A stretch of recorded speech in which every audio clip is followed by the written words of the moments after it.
Hola, si estás viendo este vídeo es porque eres seguidor de la actividad del Instituto. Si te gusta lo que hacemos y lo que decimos, puedes apoyarnos. ¿Cómo? Es muy sencillo.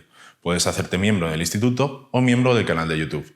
Con la membresía contarás con descuentos y también con contenido exclusivo. Además, estarás ayudando a divulgar las ideas de la libertad. ¡Anímate! Muy bien, amigos, saludos desde el Instituto Juan de Mariana.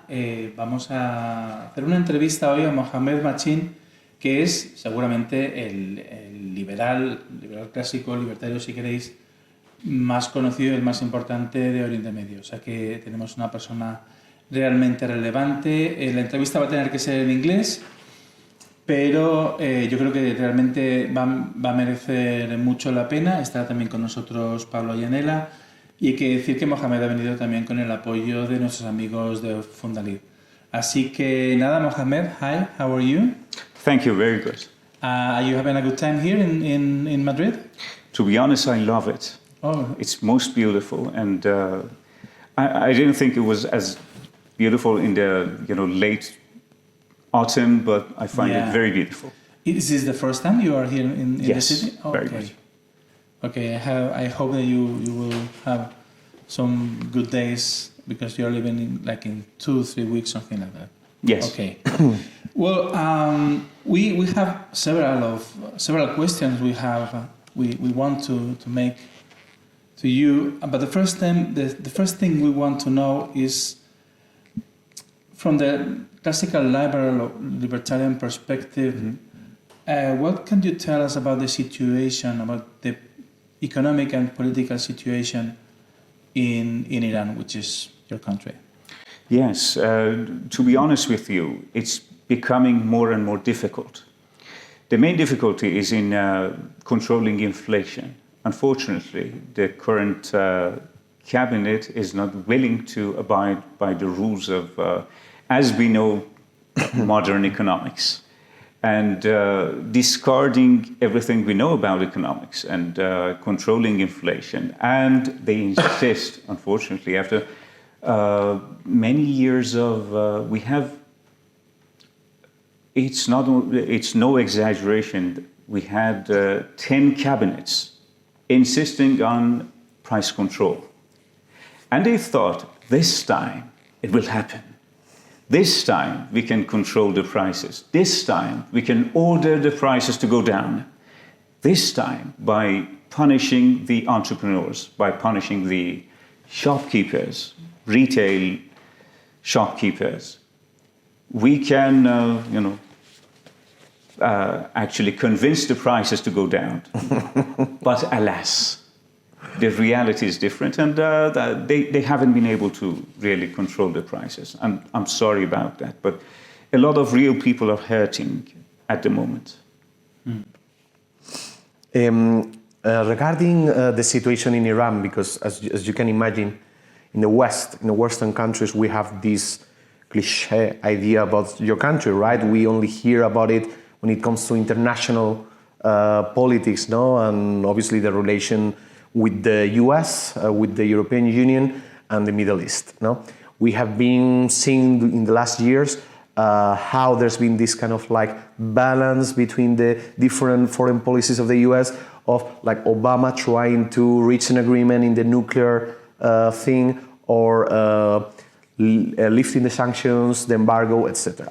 What is, as a libertarian, and also as an Iranian, what is your perspective on all these, swaps, or now Trump wants this, now Biden comes back to the old policies? What do you think? What's the best that could happen to your country in terms of this? Well, I can tell you this: all these different policies, and I'm sure we can all agree that Obama's approach to foreign policy was very different than Trump's approach to foreign policy. But they had one similarities. All of these policies had to do with upper echelon and had nothing to do with the ordinary people. Unfortunately, the sacrificial lamb for both approaches were the ordinary people. Unfortunately, ordinary people are just a pawn in this very grand game. And in both cases, Obama released some funds. Those funds never went so far to reach an ordinary Iranian person.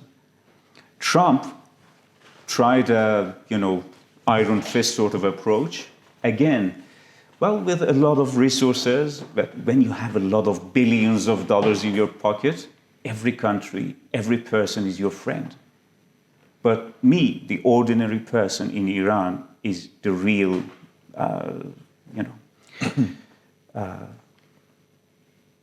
the ordinary citizen, right, that has to face the results of all this. Yeah, so in both cases, unfortunately, ordinary people, their life, the purchase power, the living condition of all Iranian people became worse and worse. And I couldn't find any differences when it came to ordinary people in both approaches. All right. Unfortunately.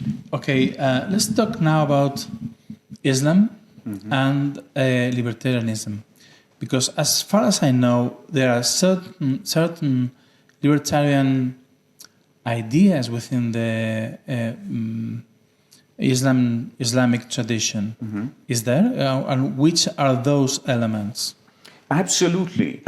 Especially if you go enough back in the history. Islam came to be, as it happened, it is interesting, and to me personally, it is fascinating that something like Islam could not come about where a central, big, powerful government was around. And it couldn't basically flourish. Islam came to be in a more or less anarcho-capitalist sort of setting. Those settings, in a lot of institutions, were pre-Islamic. So Islam did not invent the wheel, so to be very real about it. However, the Prophet of Islam, unlike the prophets before him, Jesus did not have much to say when it came to economics. Moses, he also did not have much to say. And go back, other prophets, not only prophets, but also philosophers. Plato did not have much to say about economics, nor did the generals of the time, nor did Caesar or others. But Prophet of Islam happened to be a merchant. His father was a merchant, his father was a merchant, and his father was a merchant. And a lot of interesting institutions were around when he came to be. And he has a lot of things to say about economics. And some of it are fascinating. And the most fascinating thing to me at least, is that most of it happens to be compatible with modern economics, with what we know as modern. I know a lot of people will be surprised because their perception of Islam, their understanding of Islam comes from a relatively new tradition coming about in, if you can find the oldest thing, it would be less than 2 centuries ago, but mostly centuries ago onward. And that's when some Muslims learned about this idea of socialism, and at least in case of Marxism, it did have one big flaw. It was atheistic. It has very atheistic tendencies. So a lot of Muslim societies could never consider that sort of ideology. So they started to find a third way, a middle way between these two. And, in many countries, Ba'ath parties, for example, came to be, champion of which happened to be Saddam Hussein. Everybody knows him, I think.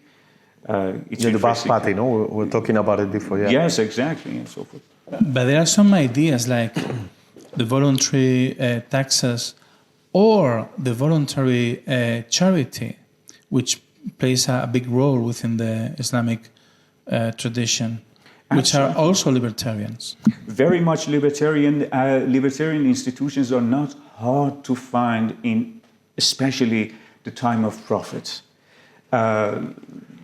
One of the reasons being that the Prophet was trying to establish a new rule, a new kingdom, in competing with similar competing powers in Mecca, for example. And he started, and the first institutions in Islam, this is fascinating.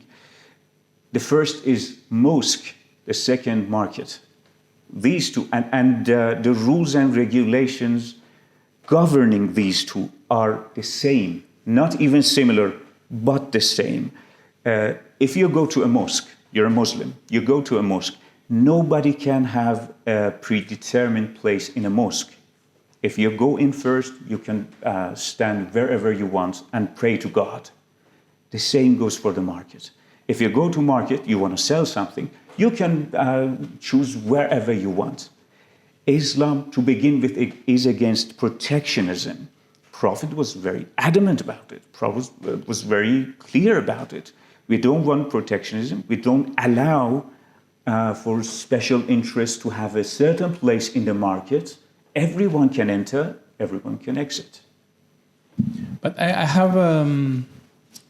find this an element within the Islamic tradition which is difficult from the point of view of libertarianism, and it's better understood comparing it with the tradition within Christianity. In the Christian tradition, we have this idea of the two swords. One sword for the soul, under the guidance of the church, and one sword for the either the king or the emperor, right?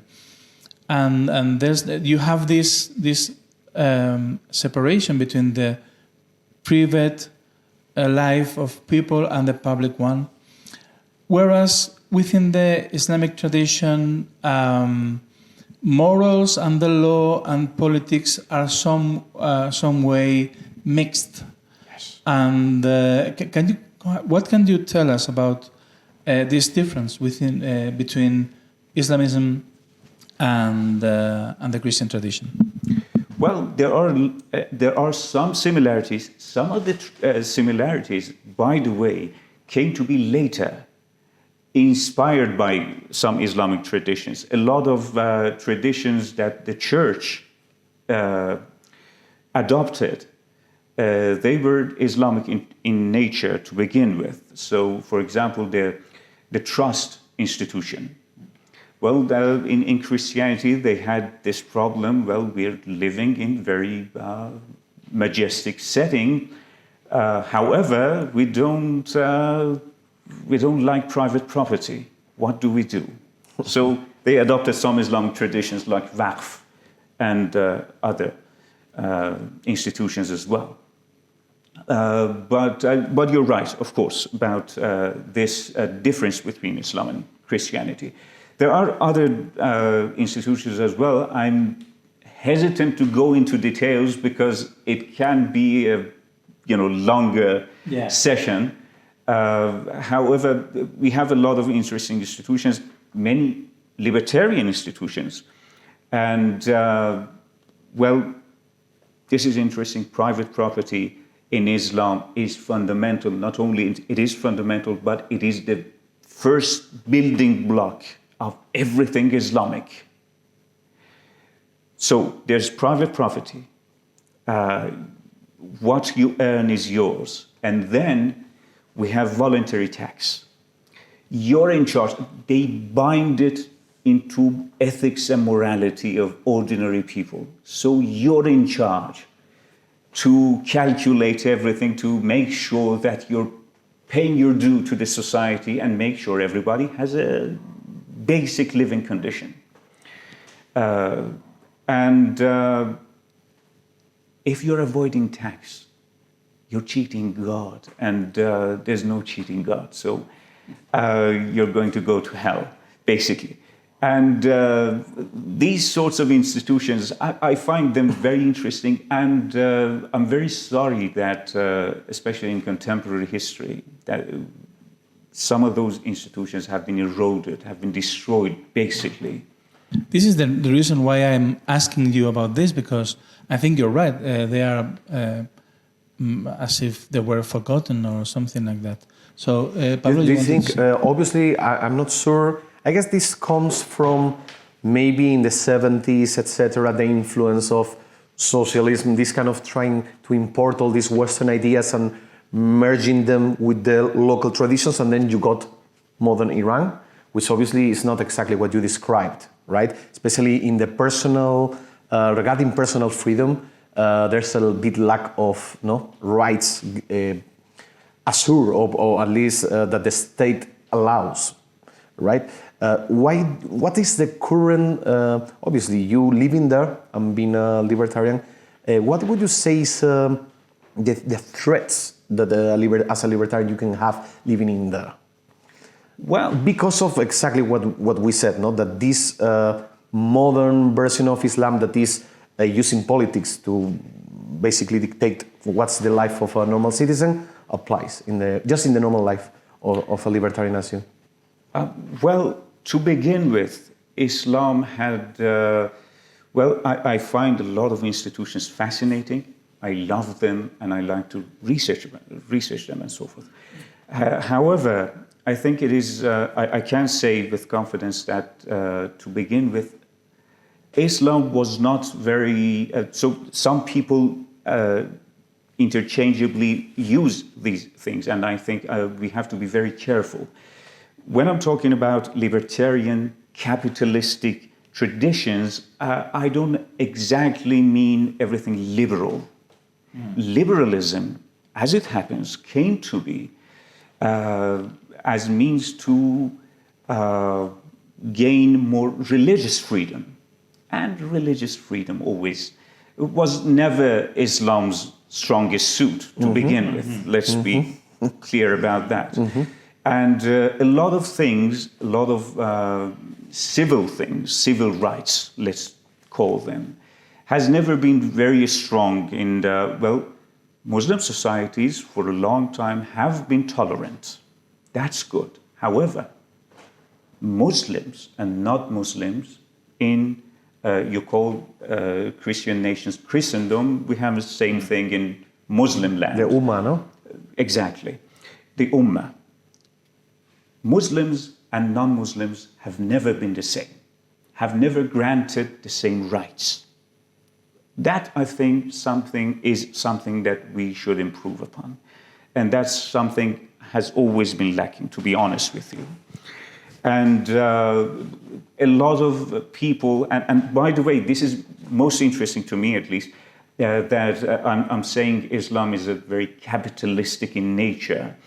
The most effective tool of Islam to convert non-Muslims to Islam have been economic tools, most of which... Taxes or not taxation, taxes? yes.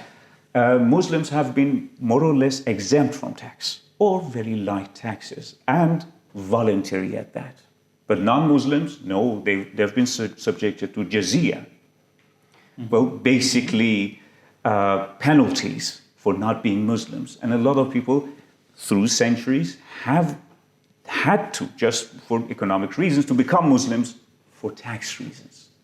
So, you see, it is beautiful, but, well, it has room to improve. You have translated several books which belong to the Austrian School of Economics into Farsi. Yes, sure. You have also written some books of yours. I have to ask you about the future of, we can say, the classical liberal movement of, or libertarianism, as you may say, in your country and in the Middle East. In general. Is there a great part of the society who are by their nature they don't trust the government perhaps, and they want to pursue their happiness in their own way? What is the situation, and what is the future for libertarianism in your country and in the area? I think that's a very good question, to be honest, and I ask myself that question very often. First of all, as you know, these institutions, these traditions are deeply woven into society. So an ordinary Iranian is very used to private property. Anything else looks odd, looks weird, looks not right. Add to that the advent of modern central government and, well, you know, bureaucracy in which we are trying to copy. We are actually very progressive when it comes to bureaucracy. We're copying everything from Europe and America and so forth. At the time, I've been mentioning to my friend here in Spain that at the time that in the United States they were repealing Obamacare, in Iran we were legislating something very similar to that. In any case, a couple of years ago, some years ago, David Bose, as I'm sure you're intimately familiar with his work, was talking about a libertarian moment in America. I think it's safe to talk about libertarian moment in Middle East now. People are fed up with central government. It never looked right, and it looks out of place more than ever. People don't like it. People are fed up. People don't like the way things are going. Although it's easy to not to recognize it, because we've done the research. If you ask people, well, do you like capitalism, for example? Nobody likes capitalism. The capitalism is associated with a lot of, you know, atrocities and everything. And there's a huge backpack, no? With exactly, all these ideas. And imperialism and a lot of more things. And if you ask about liberalism, a lot of people don't know what liberalism is, because in Iran, at least, we have been neighbored Soviet Union for forever, geographically speaking. And you can find readily available, not the most important, not second rate, but the third rate, fourth rate, unknown people, even in Soviet Union. You can find the translation of their work in Iran. However, John Locke, when we started, John Locke, most of his writing was not translated to Farsi, so people didn't know about it. But these days, you say, this guy, Tom Palmer, everybody, at least, well, young people, everybody knows him. You say, yeah, people even, I'm ready to, not even Tom G. Palmer, who's very well known around the globe, but George H. Smith, everybody knows him, because, you know, people are eager to consume. When George Smith, we published something about education. I'm sure not many people in the United States have read it. I think maybe this eagerness comes from years and years of not having an alternative, and your country being through all this, repeating the same story, trying socialism, trying this kind of socialism, trying the other, authoritarianism, etc., etc., seeing that it doesn't work. It doesn't matter what they try, it doesn't work. No, this eagerness comes from that is something new. And now with internet, probably also thanks to your job, they are discovering it. So it can be exciting for them. But this is the libertarian moment, as I'm saying. And I agree, exactly, that's exactly it. Well, thank you very much, Mohamad. It's been a pleasure to have you here at the Instituto Juan de Mariana. Muchas gracias. La verdad es que nos quedamos con esta idea de que estamos en un momento liberal, ¿no? Dentro de Oriente Medio, y es una idea, la verdad, muy optimista, que nos llena de alegría, y con ella nos despedimos. Volvemos a dar las gracias a nuestros amigos de Fundalib y os animamos a que sigáis todas nuestras actividades y a que os hagáis miembros del Instituto Juan de Mariana. Muchas gracias. Gracias. Thank you very much.